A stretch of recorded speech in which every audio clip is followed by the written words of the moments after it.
for my next guest. I just need you to put your hands together because this is my friend, it's my sister. Robin Ware is here tonight. Thank you, Bishop. And you're going to be seeing a lot more of her because she is in Marketplace Ministry. And we've known each other, I said, 15, 17 years or something like that long. Yes. And she's into Marketplace Ministry. We want to jump right in and we'll talk a little bit about what's happening in the kingdom and in the marketplace. Robin, how you doing tonight? I am doing fantastic, Bishop. Thank you so much, of course, Kevin Adele and the Word Network, for having me as a guest on tonight. Thank you so much. So tell us a little bit about what's going on. I want to talk about the Marketplace Ministry first, and then I know you have something new that has come on the scene. Yes, absolutely. Well, Bishop, I'm excited. I am an entrepreneur and have been for about 14 years. And one of the things, that I said, I was involuntarily led into entrepreneurship, but I embraced it, and God has truly been faithful. And I decided, Bishop, when I figured this thing out called entrepreneurship, that I was going to reach back and help others. And I recently was ordained, so I am a preacher, and let me give a shout out to my church family, Changing a Generation in Atlanta, Georgia. Bishop Paul Morton, Dr. Bishop Paul Morton. Yes, sir. This is their 39th wedding anniversary today. Wow. Yes, so they're celebrating that. So shout out to all of them and all my nieces that are watching. That means they're not watching this. Yeah, they're not watching. They're not watching. They probably DVR'd it, I want to believe. But I am excited because though I am, in ministry ordained and a preacher, I take my calling very serious to help those that believe, that are of faith, that they should have wealth. Deuteronomy 8:18 says that it is He that gives us the power to get wealth. So there's no shame in my game that I am about making sure that I have wealth. How are we going to be kingdom representatives and we can't take dominion in the financial realm? All right. Get that money. Absolutely. And you have no problem saying it. Get that money. Creative ideas, witty inventions, every single day. I'm telling you. And it's a matter of me being bold enough to walk in the calling that's on my life. I teach this to my students. I tell them that it's one thing to have faith, but you have to have faith that goes the distance. Wow. And so you can't decide that because what you're believing hasn't manifested in this season, hey, because it's December 19th, there's still some time left in 2015 for what He promised you to come to pass. Wow. So I see there's something glittering down there. Yes. You want to hold that for me, Bishop? Yes. A very good friend of mine sent me a text one day, and he said, Robin, you're a prophetess. And so I would say, no, I'm not a prophetess. He said, look at how I spelled it. Propitess. And the Lord gave me this vision. I put this t-shirt together. There are 45 scriptures surrounding that speaks to our assignment to have wealth.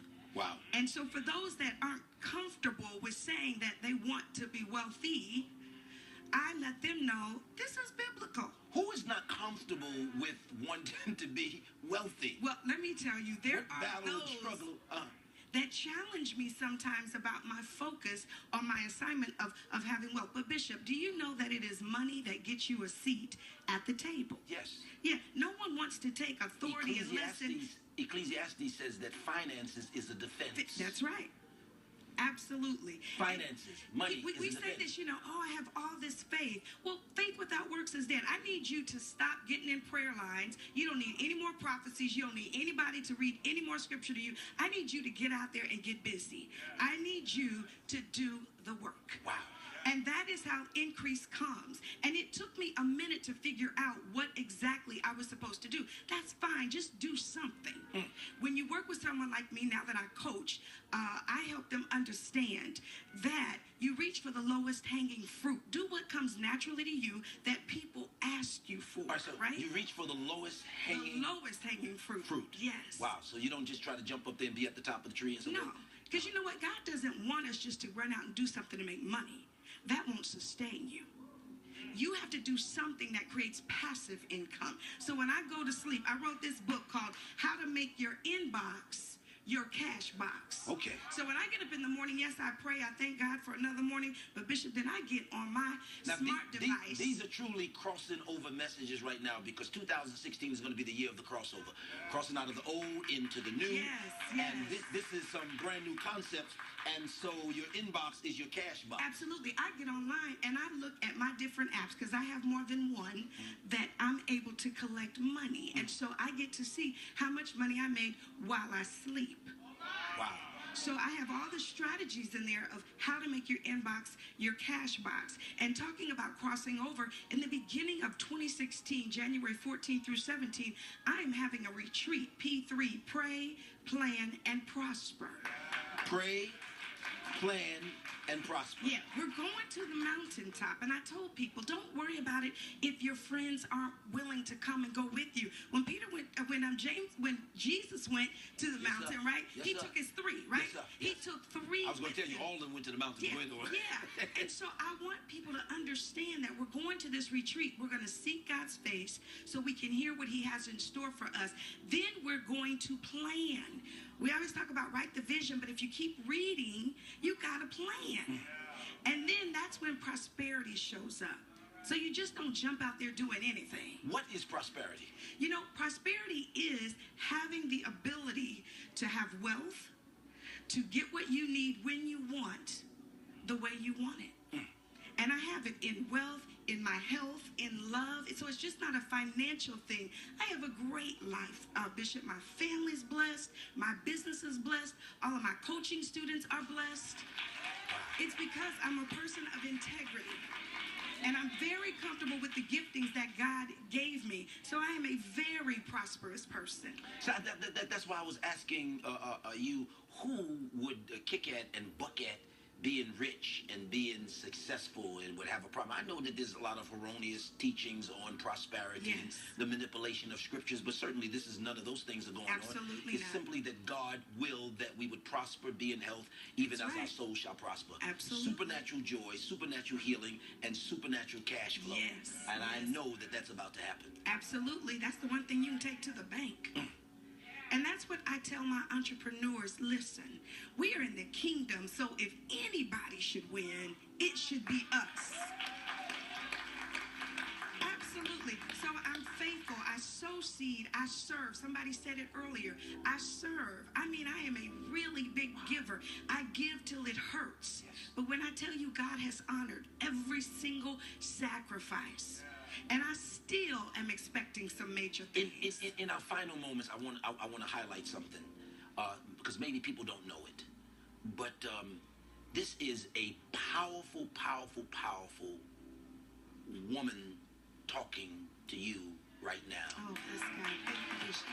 And she just got finished saying she stepped out 14 years ago in a business of entrepreneuring, and I was a part of you when you Yes, first you stepped were.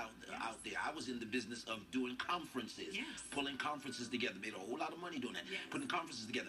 And you stepped out there, didn't know what tomorrow was going to be like, what it was going to look like. You went through the challenges of some people just not taking you serious and trying to take you for, and then to look up and see. Well, you know, I hadn't seen myself before, so people didn't know how to take me. But I understood that my assignment was to be a forerunner. And Bishop, listen to this. When you're a forerunner, there are people behind you. And so when the people behind you start to catch up, you got to keep reinventing yourself so that you stay in the forefront. You are a part of the message last week. Remember, and this is very, very important, because you said I hadn't seen myself before. Yes. So that's the first and foremost. We have to see ourselves. Number two, John was the forerunner of Jesus. The enemy knew he couldn't stop Jesus. Yes. So he went after John. That's right. And many of the attacks that we come up under, a lot of times, it has absolutely nothing to do with us. With us, that's It has right. to do with who we were set, who our assignment was for, to run That's for, right. who's coming behind us. Yes. And so a lot of people are about to be blessed because you dealt with a lot of trials and tribulations. Absolutely. And this is a word of advice that I give them, Bishop. You have to continue to say what you see until you see what you say. I don't care what my truth looks like now. I know that it's not over until it looks like what I see. Robin, give her a hand clap. I say it like this: if you don't see it before you see it, when it manifests, you won't recognize it. And God has showed you some things in your spirit that's about to come to pass. 855-730-WORD. 855-730-WORD. Sow that seed. 107. In our next segment, I'm going to call out those names. They're coming in. They're